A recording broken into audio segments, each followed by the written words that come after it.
안녕하세요. 오늘은 또 자동차 검사를 받으러 왔습니다. 저희 캠핑카는 아시다시피 6개월에 한 번씩 자동차 검사를 받아야 되고요. 그래서 제가 7월 초에 차를 인수를 하고 7월 26일인가 아마 그때 자동차 종합검사를 받았고요. 그래서 그 당시 77,000원을 냈고 오늘은 정기검사입니다. 정기검사가 없기 때문에 38,000원만 내면 되고요. 지금 바로 도착을 해서 접수를 했고 검사를 하러 들어갔습니다. 네, 지금 저기 들어가서 검사를 시작을 했고요. 검사는 이곳은 집 근처에 있는 대형 차량을 검사할 수 있는 사설 검사소입니다. 아시다시피 TS 종합검사소에서는 좀 너무 까탈스럽게 해서 합격을 받을 수 없을 정도로 좀 깐깐하게 하기 때문에 사설 검사소에 가서 검사를 하고요. 지금 검사를 시작했습니다. 그렇게 오래 걸리진 않을 것 같네요. 네, 자동차 검사가 다 끝났고요. 이번에는 정기 검사가 간단히 끝났습니다. 저희가 지지난주에 저쪽 선유도를 갔다 오면서 좀 고속도로 주행 좀 하고 있더니 매연 같은 것도 거의 안 나오고요. 이제 6개월 뒤에 다시 종합 검사를 받아야죠. 그때는 이제 여름이니까 좀 여행 다니면서 고속 주행해서 DPF를 많이 배출시켜가지고 좀 안 걸리게 잘 놀러 다녀야 될 것 같아요. 생각보다 빨리 끝나서 다행이고요. 그래도 집 근처에서 이렇게 괜찮은 검사소랑 찾아놨으니 다음에 또 놀러 와야죠. 이제 가서 차 좀 세워놓고 좀 정비 좀 해야 될 것 같아요. 좀 문제가 생긴 것 같은데 이건 이따 도착해서 다시 자세히 말씀드리겠습니다.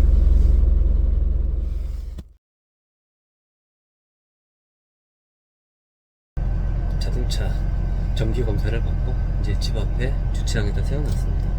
지금 차에 시동을 걸어놓은 상태인데요. 날이 하도 춥다 보니까 배터리가 얼었습니다.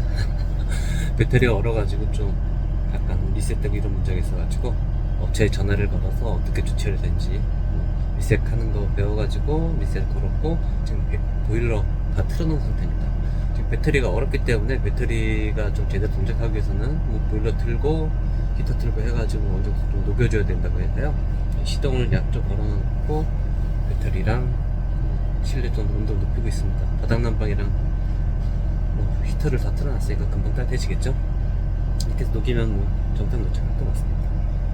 캠핑카를 사고서는 좀 이렇게 저렇게 몸으로 부딪히는 산책 배우고 있는데요. 아직까지는 모르겠어요. 이제 정확히 반년 지났습니다. 7월 초에 인수해서 이제 1월 중초니까요. 이제 딱 1년 타보면 어느 정도 경험이 쌓이고 노하우가 생기면서 좀 많이 나아지겠죠. 저는 아직까지는 그런 것 같아요. 좀 뭔가 문제가 생기면 당황스러워서 어찌 해야 될지 막 검색하고 검색해도 안 나오니까 일단 업체 전화해서 물어보는데 상당히 친절하게 해주시고 뭐 말로 제가 이해를 못하면 영상 통화를 해서 직접 보면서 뭐 설명해 주시니까 되게 친절하신 것 같아요. 아무튼 지금 보일러 틀어놨으니까 좀 녹일 때까지 기다리고 이따가 가서 끄고 집에 가도록 하겠습니다. 안녕하세요 토가님들. 구정 연휴 잘 보내셨습니까? 이번 주는 입춘이 있는데도 상당히 춥네요. 뭐 영하 10도 가까이 내려가고 지금 현재는 영하 8도 정도인데요. 오늘 밤에 영하 11도까지 또 내려간다고 하네요. 제가 지금 차에서 영상을 촬영하고 있는 이유는 이 앞에서 잠깐 설명드렸다시피 날이 너무 추워지게 되면 배터리가 올 수도 있기 때문에 차도 좀 데워줄 겸 제가 또 영상을 찍을 내용이 카운티 캠핑카와 관련된 내용이라서 이렇게 차에 와서 보일러를 틀어놓고 영상을 좀 촬영하고 있습니다. 앞에서 제가 보여드린 영상은 자동차 검사 받는 내용이었잖아요. 자동차 검사를 받으러 갔는데 제가 작년 7월에 차를 인수하고 자동차 검사를 받고 6개월 만에 또 자동차 검사를 받았습니다. 근데 왜 캠핑카는 이렇게 6개월마다 받아야 되는가? 신차로 만들어도 이렇게 6개월마다 받아야 되나? 라는 생각이 들더라고요. 그래서 관련된 내용을 좀 찾아봤습니다. 네. 기본적으로 정기검사, 종합검사로 나뉘어지는데요. 자동차 정기검사는 신규 등록 후 일정 기간마다 정기적으로 실시하는 검사고 주로 차량의 상태와 성능을 점검하는 검사입니다. 그리고 다른 하나의 검사가 자동차 종합검사인데요. 이거는 정기검사에다가 배출가스 정밀검사가 추가된 내용입니다. 그래서 광역시와 수도권 외 각 지방 중에 지역 중심 번화가 도시, 좀 큰 도시들 중심으로 진행이 되고 있고요. 좀 작은 도시에 등록되는 차량들은 진행을 안 한다고 하네요. 그러면 이 자동차 검사의 유효 기간이 얼마일까라고 찾아봤더니 뭐 인터넷에 여기저기 막 정리해 놓으신 분들이 많이 있어요. 근데 그 내용들이 약간씩 다르더라고요. 그래서 자동차 관리법 시행규칙에 있는 표를 좀 찾아봤습니다. 그랬더니 내용이 이렇게 나오는데요. 승합자동차죠. 저희 카운티 캠핑카는 비사업용으로 중형 대형일 경우에는 8년 이하는 1년에 한 번씩 받고요. 8년 초과면 6개월에 한 번씩 받는다고 합니다. 그러니까 신차로 만들면은 차의 나이죠. 차량이 8년 이하일 경우에는 1년에 한 번씩만 받으면 되는 거고요. 물론 최초 검사일 경우에는 뭐 2년이라는 얘기도 옆에 적혀 있긴 한데요. 제 차는 2014년형, 이미 10살 넘어서 11살이 됐습니다. 그러니까 6개월에 한 번씩 맞는 게 맞네요. 좀 빠듯하긴 하네요. 네. 그리고 이렇게 자동차 검사를 마치고 와서 보니까는 또 1월 달에 나오는 게 있죠. 자동차세가 청구가 됩니다. 자동차세가 청구가 됐는데 그 청구를 보니까 생각보다 좀 많이 나왔네라는 생각이 들더라고요. 그래서 그 내용을 보니까 저희 차가 청구된 게 11만 5천원 기준으로 청구가 됐더라고요.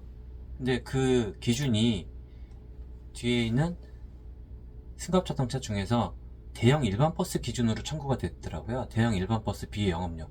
그래서 왜 그럴까라고 생각을 했는데 알고 보니 제 자동차 등록 중에 대형 승합이라고 되어 있지 뭡니까. 이런 제 실수였습니다.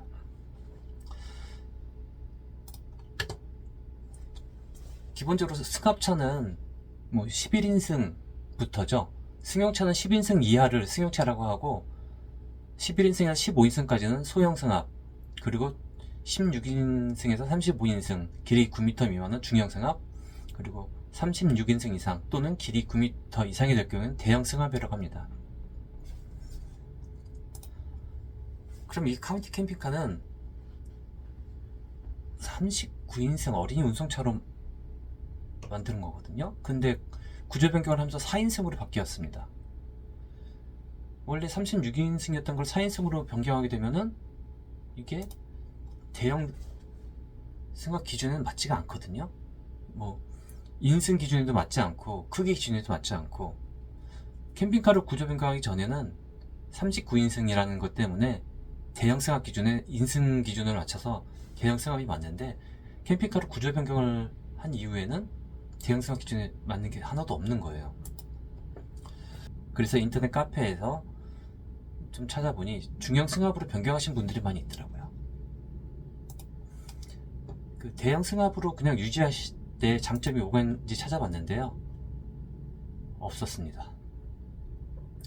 그러면 중형 승합으로 변경할 때 장점이 어떤 것이 있을까 찾아봤더니 일단 지정 차로제가 유리합니다. 중형 승합이랑 대형 승합의 지정 차로제가 어떻게 다른가를 간단히 보자면은, 고속도로에서 보통 4개차로죠. 4개차로, 5개차로, 3개차로 이렇게 나눠지는데요. 보통 대형 승합의 경우에는 3차로, 4차로만 가고 2차로는 가지 못합니다. 당연히 1차로도 가지 못하죠. 그래서 오른쪽에 3차로나 4차로만 가야 되는데, 반면에 중형 승합으로 변경을 하게 되면은 뭐 기본 2차로, 3차로, 4차로로 주행을 하게 되고요. 1차로로 추월도 가능합니다. 이렇게 된다면 주행에 있어서 상당히 제약이 많이 없어지죠. 물론 차가 속도를 그렇게 승용차만큼 내지 못하기 때문에 스스로 알아서 2차로 내지 3차로로 다니겠지만, 그래도 많이 제약이 없어지고 제가 모르는 사이에 법 규정을 위반하는 그런 경우도 줄어들지 않을까 싶어서 이제 대형 승합을 중형 승합으로 변경하려고 합니다. 그리고 중형 승합으로 변경할 때 유리한 장점 중에 하나는 자동차세가 저렴합니다. 보시면은 대형 일반 버스를 할 경우에는 11만 5천원에 자동차세를 내야 되는데, 소형, 중형으로 바꾸게 될 경우에는 6만 5천원으로 내게 됩니다. 안 바꿀 이유가 없는 거죠. 네, 그래서 오늘 가서 변경을 하고 왔습니다. 처음에 그 구청에서 담당 부서에 전화를 했는데 아시는 분들이 없더라고요. 그래서 물어보고 다른 지역에서 이렇게 해준다. 인승 규정을 미달되고 크기도 미달인데 왜 대형 승합을 있어야 되냐, 중형 승합으로 바꿔주세요 수 있는 거 아니냐라고 그랬더니 확인하고 연락 준다고 하더니 이틀 걸렸네요. 네, 이틀 만에 해주겠다라는 답을 듣고 오늘 가서 중형 승합으로 변경을 하고 왔습니다. 그래서 이제 오늘부터 제 차도 중형 승합입니다. 혹시라도 아직까지 중형 승합으로 변경하지 않으신 분이 있다면은 그 카페에서 내용을 좀 참고하시고 아니면은 그냥 전화해서 바꿔달라고 요청을 하시면 됩니다. 뭐 원래 기본차를 따라간다, 원적을 따라간다는 얘기도 막 처음에 막 그렇게 하는데 이게 대형 승합 기준에 맞는 게 하나도 없지 않냐라고 따지고 다른 데서 해준다, 물어봐라 이렇게 얘기를 하면은 그쪽에서도 바꿔줄 수밖에 없습니다. 법 규정을 맞추기 위해서요. 이제 인천 서구에서 제가 이렇게 해놨으니까 다른 분들도 인천 서구에서 편하게 하실 수 있을 겁니다. 네, 일단 오늘 영상은 여기서 마무리 짓고요. 다음에 또 다른 영상으로 만나뵙도록 하겠습니다.